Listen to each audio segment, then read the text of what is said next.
Para sa mga media na nagsasabi na mga vloggers lang yung nagsisinungaling, mga vloggers lang yung nagpapakalat ng fake news. Pero hindi nila iniisip na sila din, nagpapakalat din ng mga fake news. Ang pinagkaiba lang, yung mga vloggers, sarili nila, walang tumutulong sa kanila. Sarili nila ang nagpapaangat sa kanila. Hindi tulad ng mga media na tinutulungan. Diba? May nangyaring masasabi nating parang hindi magandang hindi magandang hindi magandang sabihin. Wag na sabihin, hirap na. Pero ang mga vlogger bago yan nagpakalat ng mga balita, mga post. Inalam mo na nila kung tama ba o hindi. Pero lang doon sa iba talaga na mga gumagawa talaga ng kalukuhan. Ginawang ginawang pagtatawanan yung ibang mga post. Lalong-lalo sa mga nangyayari sa atin ngayon dito sa bansang Pilipinas. Pero para sa akin, simula nung dumami at dumami yung mga vlogger, nakakatulong ang mga vlogger para malalaman ng iba kung ano ang kaganapan ng ating bansa, anong mga pangyayari. Yun na nga lang, dahil sa hindi kasi pumapanig ang mga vlogger sa ating gobyerno ngayon, kaya ganun ang nangyari. Na yung iba kinakasuhan, kahit na wala namang kasalanan.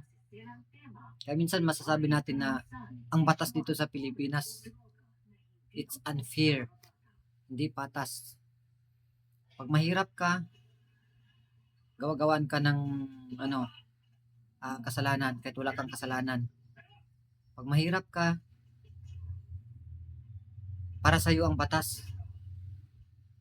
Pero pag mayaman ka, absuelto ka. Pag malakas ka, kasi may posisyon ka sa gobyerno, mataas ang posisyon mo, absuelto ka.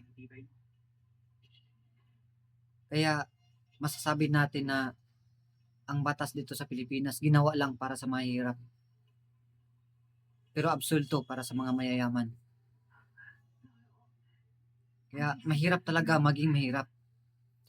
Kasi mahirap ka na, pinapahirapan ka pa.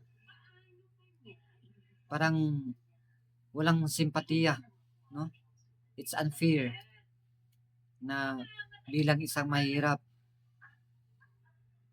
mas lalo pang dinidiin, mas lalo pang iniipit. Kung hindi ka malakas, kawawa ka. Kung hindi ka kilala, kawawa ka.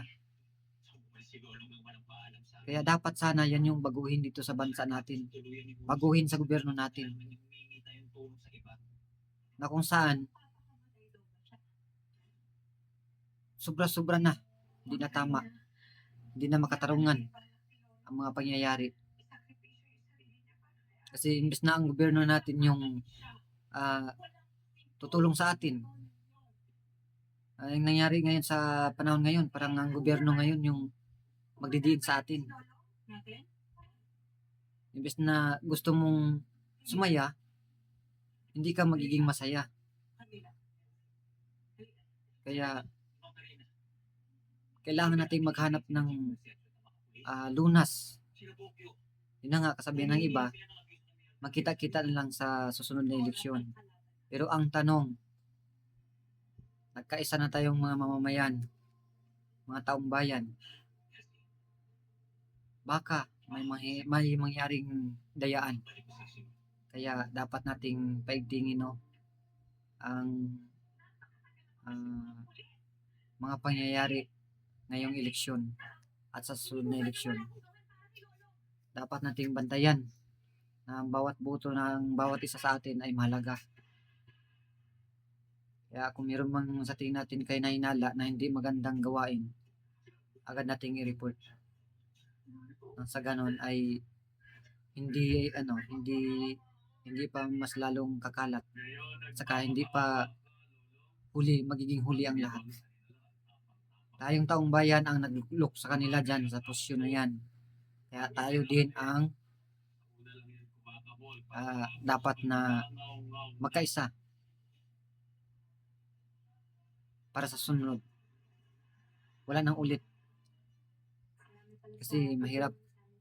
Lagi na lang ganito yung sitwasyon ng bansa natin. Laging magulo.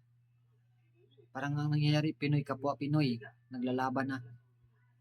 Imbis na pahalagaan natin ang bawat isa sa atin bilang isang mamamayang Pilipino, bilang magkadugo, bilang isang Pinoy, bilang isang Pilipino. Ang nangyari, parang nagsisiraan na. Ang nangyari kasi sa ngayon sa bansa natin, parang hindi na maganda. Mayaman, mas lalo pang napapayaman. Mahirap, mas lalo naghihirap.